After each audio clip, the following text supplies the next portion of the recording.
తెనాల్లోని charades బజార్లో శ్రీరామ నవమి ఉత్సవ committee ఆధ్వర్యంలో శ్రీ సీతారాముల వారి కళ్యాణ మహోత్సవం అత్యంత వైభవంగా నిర్వహించారు. ఈ కళ్యాణ మహోత్సవాన్ని తిలకించిన భక్తులు భక్తి పారవస్యంతో తరించారు.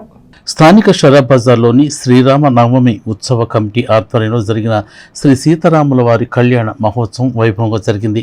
కళ్యాణ మహోత్సవాన్ని ఉత్సవ కమిటీ మువ్వల సుబ్బారావు, దేవతి బాల దిలీప్, కుసుమ, బి సుధాకర్, కెఎం కొండలరావులు పర్యవేక్షించారు. ఈ సంవత్సరం శ్రీ సీతారాముల వారి కళ్యాణాన్ని షరఫ్ బజార్లో నిర్వహించడంపై భక్తులు ఎంతో సంతోషాన్ని వ్యక్తం చేశారు. అనంతరం తీర్థ ప్రసాదాలను భక్తులకు అందజేశారు. రాముల వారి కళ్యాణం కన్నుల విందుగా 4 గంటలు కూర్చొని చక్కగా చేస్తున్నారు. అంతా స్వామివారి కైంకర్యంతో పూర్వ వైభవాన్ని ఇక్కడ షరఫ్ గారికి తీసుకొచ్చారు.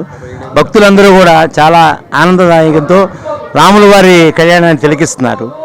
అందరికీ శ్రీరామ నవమి శుభాకాంక్షలు. రాముడు దయతో అందరూ. కాగా స్థానిక గంగానంపేటలోని బాలాజీ కళ్యాణ మండపంలో శ్రీ సీతారాముల నవమి వేడుకలు అత్యంత వైభవంగా నిర్వహించారు. ప్రతి సంవత్సరం శ్రీ సీతారామ నవమి ఉత్సవాలను అత్యంత భక్తి శ్రద్ధలతో నిర్వహిస్తున్నట్లు నిర్వాహకులు తెలిపారు. ఆదివారం జరిగిన శ్రీ సీతారాముల వారి కళ్యాణ మహోత్సవంలో భక్తులు అధిక సంఖ్యలో పాల్గొని కళ్యాణాన్ని తిలకించారు. సోమవారం స్వామివారి పట్టాభిషేకం ఉంటుందని, ఆ మరుసటి రోజు సత్యనారాయణ వ్రతం జరుగుతుందని నిర్వాహకులు తెలియజేశారు. ఈ కళ్యాణ మహోత్సవంలో భక్తులు విశేషంగా పాల్గొన్నారు. మా గంగానంపేట బాలాజీ కళ్యాణ మండపం ఇక్కడ హోల్సేల్ షాప్స్ గత 40 సంవత్సరాల నుంచి ప్రతి సంవత్సరం రంగరంగ వైభవంగా కళ్యాణోత్సవం, రాముల వారి కళ్యాణోత్సవం జరుపుతున్నాం. ఈ రోజున కళ్యాణము, రేపు స్వామివారి పట్టాభిషేకము, ఎల్లుండి సాయంత్రం 4 గంటలకి సత్యనారాయణ స్వామి వ్రతము, అన్నప్రసాదము వితరణ. కాబట్టి భక్తులందరూ వేలాదిగా పాల్గొని ఈ కార్యక్రమం జయప్రదం చేయవలసిగా కోరుతున్నాం. ఇది తెనాలి మరొక 2వ భద్రాచలంగా పేరు ఉంది.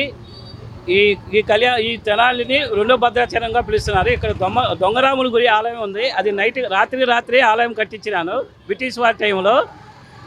బ్రిటిష్ వారు చూసుకొని ఏమి చేయలేక ఇక్కడ స్వామివారికి దండం పెట్టుకొని వెళ్ళిపోయినారు. ఇక్కడ ఈరోజు కళ్యాణం జరుగుతుంది. రేపు పట్టాభిషేకం, ఎల్లుండి సాయంత్రం 4 గంటలకి సత్యనారాయణ నోము జరుగుతుంది.